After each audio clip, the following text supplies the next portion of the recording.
Hello there. We are going to tell you a little about euphemisms.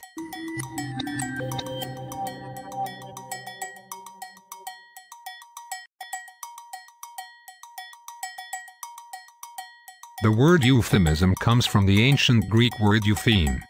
Eupheme was the nurse to the muses.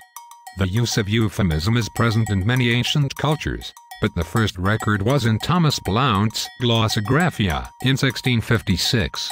The definition was a good or favorable interpretation of a bad word.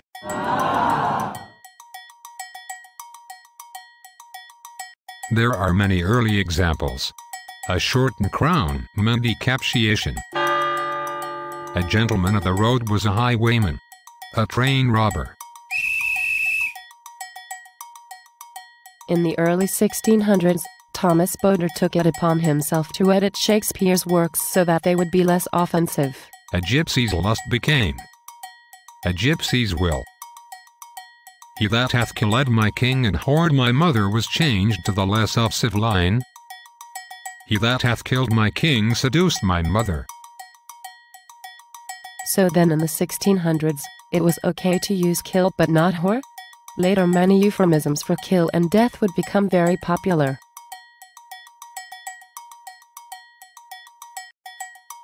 In one of Dickens' books called The Pickwick Papers, a character's clothing is described.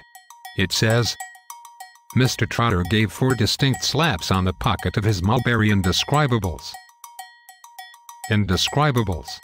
Trousers and underclothes were ordered by name, but fine ladies were said to feel faint if mention was made in their presence. Oh, dear.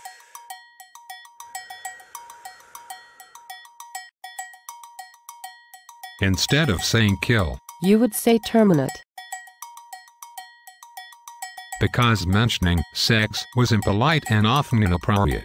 You would say sleep with instead. And instead of saying you were going to relieve yourself, you would say you were going to pass water. This seems to be replacing one euphemism with another. The most common topsis that utilize euphemisms are